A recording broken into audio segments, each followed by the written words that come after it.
like to get started this afternoon. We'd just like to thank each and every one of you for attending. The fun session is going to be on food, being the hidden links to many diseases. We've actually provided a packet of information as well as the slide notes that should be working from. If you'd like to follow along in the session, you can do so, or just take notes as she goes along. I just want to introduce you to our practice. Our practice name is called Designer Health Concepts. And there's a purpose behind the name design. It wasn't just to be chic or anything like that. It's because our fundamental belief is that our bodies are created by a master designer. When we treat health in the same fashion, we want to align your healthcare needs and your healthcare, our healthcare practice in accordance to the way you were uniquely designed. Right? And we don't necessarily believe that pharmaceuticals was the way your body was designed. That we were born with the need for ambient. And that's not how we practice. Furthermore, we also believe that we want to treat the whole person. That you don't just come in with a symptom and walk away with a prescription that addresses that symptom and an appointment 2 weeks earlier hoping that we got the right pill for you.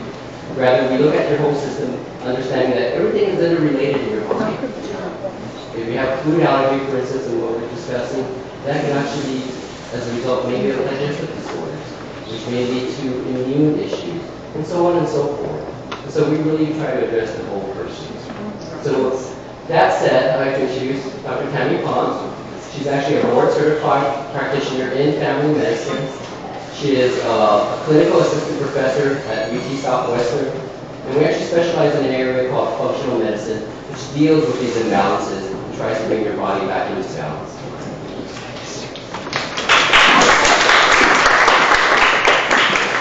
Good afternoon. And so again, the issue is food, the hidden link to many diseases. Now, I'm not talking about McDonald's or fast food. That's the obvious thing. I'm talking about something that you think is good for you. Apples, oranges, food that is real food, and it may actually be the underlying cause for your particular health problem. So if you look at your notes, on the very first slide, there are some profound statements made by a nutritionist. And he says, excluding suicide, accidents, and hospitals, the wrong diet can result in all 10 of the leading causes of death in the developed world. Next statement. The right diet can prevent or reverse any of these 10 leading causes of death. The wrong diet can undermine any therapy, and the right diet can improve the efficacy of any therapy. So is this true? Can food really be the enemy? So let's look at the medical research. I am a physician. I work with residents, and so I need to look at the evidence. So looking at ADHD. As of June 2004, there were at least 41 studies in the medical journals that related ADHD and food intolerances. And when they did studies to look at if you identified food intolerances, food allergies in people that had ADHD, and you eliminated them from their diet, you had an improvement in behavior and sometimes even normalized behavior. There was also another study that showed that if you gave reactive foods to people who had ADHD, their IQ score actually dropped. So if you tested them before and you tested them afterward, you could see a change in their IQ. And this was related to foods that they were sensitive to. The area of autism. There's also studies, not as many studies, but there are studies that linked autistic behavior to food intolerances. It's not saying that autism is caused by food insensitivities. It's saying that their body is more sensitive to that. Again, they're hyper-responsive, that when you talk about any type of sensation, whether it's touch, light, or sound, and even immune reactions related to foods, they are more sensitive. And there are studies to show that if an autistic child ingests a food that they're sensitive to, it's going to lead to worsening of their autistic tendencies. And so, again, for them, some foods can be an enemy. Now I'm going to talk to you about disorder which I call Disease X. There's actually a name, and on the bottom there's a government website from where I got this information. But it's something I think that it's very common, but people don't know that they even have it. They may be diagnosed with a number of different medical illnesses, but the hidden link, the underlying factor, is this particular type of food. So sometimes people may have fatigue and they don't understand why they're fatigued. Or they might be diagnosed with a thyroid disorder, whether it's hyper or hypoactive thyroid disorder. It could be related to this particular food intolerance. Liver disease, weight loss or weight gain. Sometimes when you ingest this particular food, it causes enough gut damage where you get malabsorption and you're not able to gain weight. Or the opposite. It creates such an immune response that you cause this whole insulin cortisol cascade, which causes you to gain weight. And so sometimes when you are unable to lose weight, it may also be due to a food reaction. Abdominal bloating, gas pains, it's one of the big reasons why people come to see their general practice doctor, because of digestive issues. Rheumatoid arthritis, a number of different autoimmune type processes. Lupus, collagen vascular diseases, Sjögren's syndrome, those are all autoimmune type problems. And there was also a study that showed they took 9 people who had MS type symptoms and they took them off this particular food, and they found that 8 of them had a great improvement in their symptoms that looked exactly like MS, behaved like MS, but when you took them off this food, a lot of their symptoms regressed. Additionally, even cancer, lymphoma, adenocarcinoma, those are, again, immune-related reactions. And it's all related, again, to this one particular food that the government lists on this website talking about this particular disease. You say, why are the symptoms so varied and so difficult to figure out? Again, from this government website, this is what they say about disease X, that some develop symptoms as children, others as adults, and some with disease X may not have any symptoms at all. So a lot of times this is familial, but depending on your parents and their, I want to say the way that their house is built, how strong is their, how robust their system is, they may or may not manifest many of these symptoms. Or you may have a parent that has diabetes, that hypothyroidism, and had arthritis, but you never really knew why. And then you're ending up with some of the same symptoms, or maybe even different symptoms, but that may be immune related. And it could be because of this one particular food. And so the statement that's underlined says, recognizing X disease can be difficult because some of the symptoms are very similar to other diseases. And that's what these are.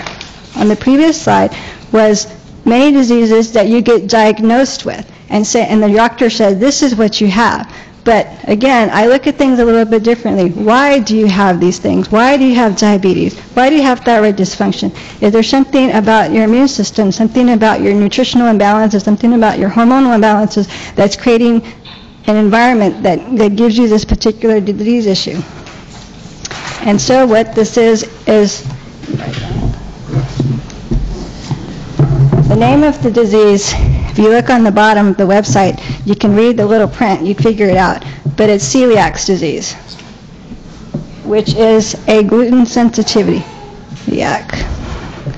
And so the big offender is gluten, which is in wheat, rye, barley, and that's something that's very, very prevalent in our society is gluten. And so now there's a lot more gluten-free foods. I'm going to tell you a statistic. When you look at this government website, they say 1 in 122 Americans have gluten sensitivity. But I bet you 1 in 122 do not know that they have that. They know they have a lot of these diseases, but they don't know that gluten may be part of it. There's an endocrinologist in California who does a lot of work with hormones, and she sees a lot of diabetics. And she's written a book, Dr. Shorbine, and she tests all of her diabetics, and she's found that 100% of them are gluten sensitive. And when she gets them off of gluten, she is able to reduce their medication or get them off medication, even insulin. It makes that big of a difference on your immune system when you're ingesting something that's sensitive to your system and creating immune imbalances, gut disturbances, and other hormonal issues. But I'm going to tell you that it's not just gluten, that there are other foods that can do this to you too. Have you heard the saying, one man's food is another man's poison? It's true that you never know what it is for your particular system that may be creating an immune imbalance. There's different ways to test. Well, actually, let me go back to the slide. What can you do? And that'll kind of cover that. So one of the things is to find a healthcare practitioner that's knowledgeable and understands hidden food sensitivities. Because again, this is not something that we're trained in, it's not something that we're taught. So a resource that I'd like to tell you about, there's a book, and it's called Food Allergies, Food Intolerances, and it was written by Dr. Jonathan Brostoff. He's a medical doctor, but he's been enlightened to the area of hidden food allergies. And he still writes it from an allopathic standpoint, not quite an alternative standpoint, but he does talk about hidden food sensitivities. And he does a really good job delineating the different type of reactions that can occur, because there's the IgE immediate reactions, there's IgG delayed reactions, which could occur anywhere from immediate to 72 hours, and there's other types of reactions too, and they're not always easy to test for.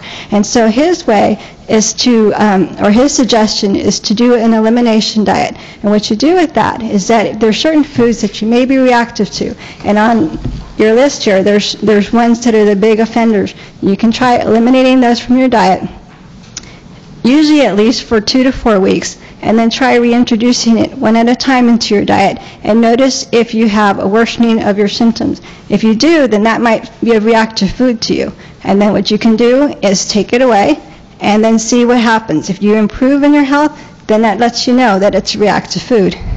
Now, does that mean, well, let me go backwards.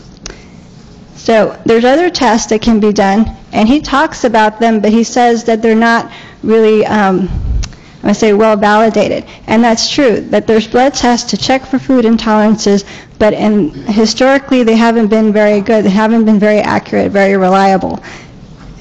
There's a particular lab that I use, which is called Immunolab. They're based out of Florida. And the man who founded this particular lab, he had a lot of health issues, and he went doctor to doctor trying to figure out what was wrong with his health, and they couldn't give him any answers. So he decided to look on his own, try to figure out what was going on. And he came up with the fact that he had a lot of food sensitivities. And he wanted to help people who were in the same situation that had these various health issues but could not find any answers. And so he founded the company Immunolab. And part of his team was one of the developers of the original ELISA blood test to be able to check for these food sensitivities. And so he's perfected it to where it's 90% reliable, and that's a much better percentage than the normal test. If you just go to your doctor and you say, well, I heard about this IgG test, can you order it for me? And if they do it through a different lab, there could be only a 60% accuracy rate, and that's why it's not very reliable. So you don't know, did they miss some? You know, did they have some that I don't really have? And so it's not very accurate. So it's very, very important who's doing the test. And so I suggest Immunolab. And one of the good things, again, he really wants you to succeed because he himself went through the same issues that other people have, health problems that no one had answers to. And so what they do is in red, they'll put your reactive foods, and then in blue, they'll put the non-reactive foods. And then they give you a 4-day rotation diet of the non-reactive foods that were on your list. When you do it that way, you lessen the chance that you will develop immune reactions to the non-reactive foods that you have. You give your body enough time to clear the antigen-antibody complexes that may develop. Okay. Now, in addition to identifying your food allergies, eliminating them, and doing rotation diets with the non-reactive foods you have, there's other things that you need to do. Because, again, depending where your health is, did you just have some indigestion, or do you have diabetes, or do you have an autoimmune disease? That lets you know how much damage has been done to your immune system and your body. Then you need to start rebuilding. And so I talk to my patients about building blocks, making sure they have amino acids, fatty acids, vitamins, minerals, and probiotics. And when I do that, I talk about whole foods. Sometimes I will use what they call nutraceuticals, which are vitamins that have been put together. Otherwise, I like to talk about whole foods because there's things in foods that we don't know as vitamins, but they do have an important role, I believe, in our health. And so when I talk about amino acids, I'm going to talk about whey protein, or I'm going to talk about rice protein. If you give your body the building blocks, then there's a good chance it's able to rebuild. Now again, sometimes if you're on the extreme where you've had a lot of health challenges because of the damage that's been done to your gut and also the deficiencies that have been created because you've not been able to absorb the vitamins and minerals that your body needs, then we may need to supplement more in certain areas. And one of those may be vitamin D, because there's a big deficiency of vitamin D. And so that's one of the areas that I would recommend people get tested for, and not just talking about osteoporosis. There's been a lot of information that even like things such as low back pain, MS, thyroid problems, different things you wouldn't even think of.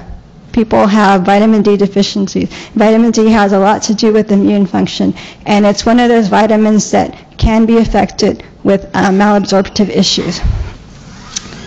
And then the last thing I mentioned is detoxification, because sometimes there's been so much, I want to say, trash created in your body because of the immune reactions that have been going on, that sometimes you need to take certain things to help your body be able to get rid of the, I want to say again, the trash that was created because of the reactions from the food allergies and that type of thing.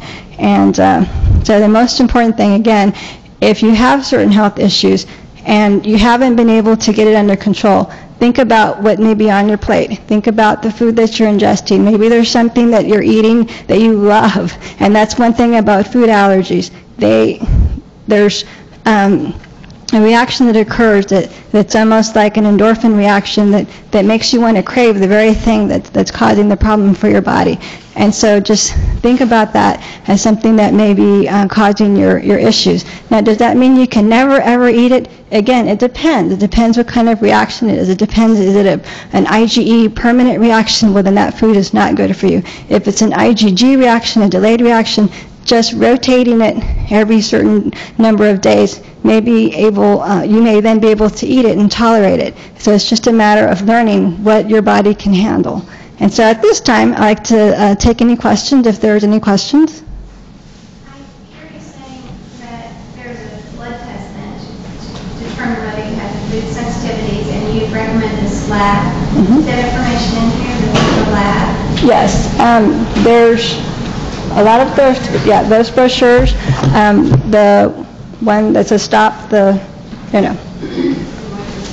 yes. Three red brochures. There's information concerning the blood test that's available. The basic lab they offer actually tests against 115 different potential food allergens. And there's additional tests that you can differentiate if it's milk, is it the casein part of the milk, or what have you, or you can determine whether or not there's yeast. Right. There's a test for Candida, because that changes your food rotation too. If you test positive for that, then your food rotation list is going to be different, because then there's been more of an immune reaction with that.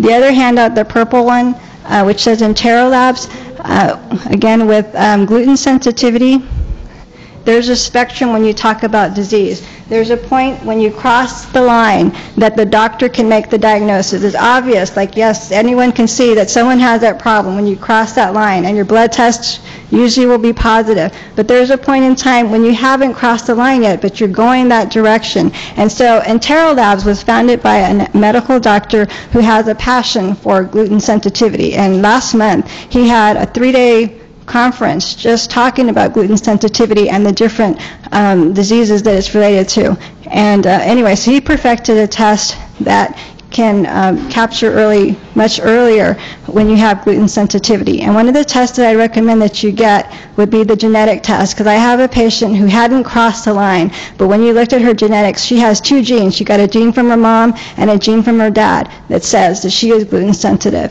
And I told her, you need to stay away from gluten, even though you haven't crossed the line. So Can you just simply by asking your doctor to use these labs, that they'll do that, or possibly not?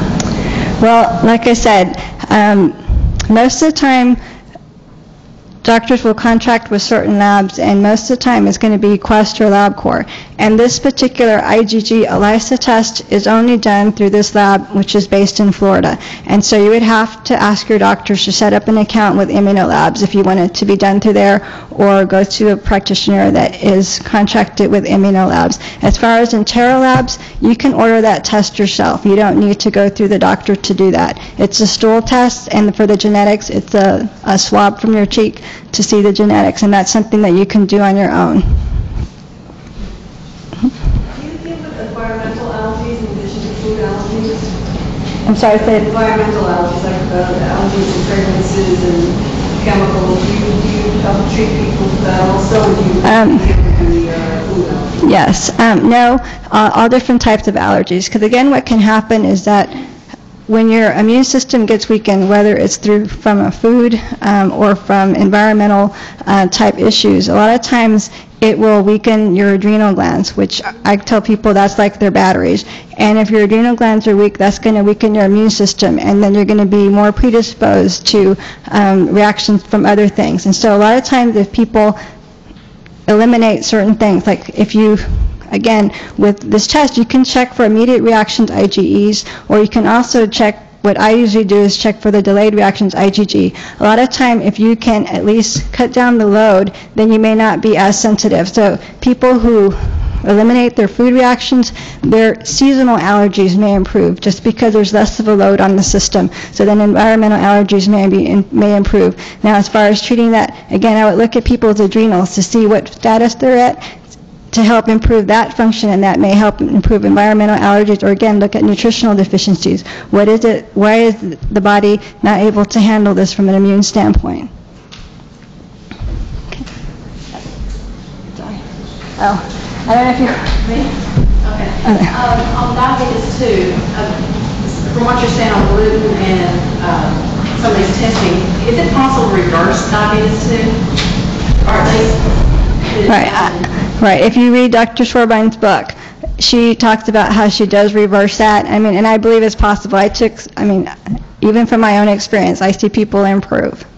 Okay, is that book, do you list that book in your information? I don't. It's... Okay. Right. Her last name is Schwarz,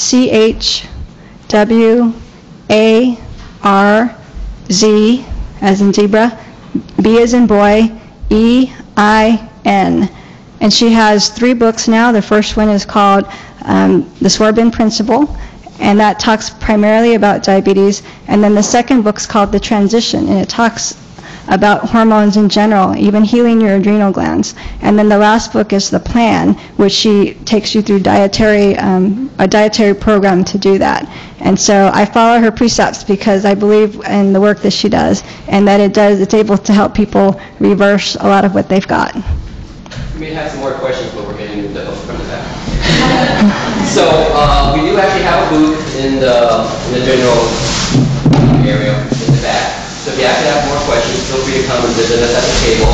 If you actually have even looked over the symptom list and feel that potentially you actually do have a food allergy, or you do know that you already have a food allergy and would like to continue to the next step, I'd like for you to come to the table anyway. I'd like to offer you an additional resource called the Toxic Food Syndrome book.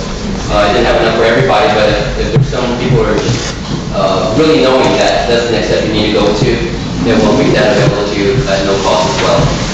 Thank you for coming.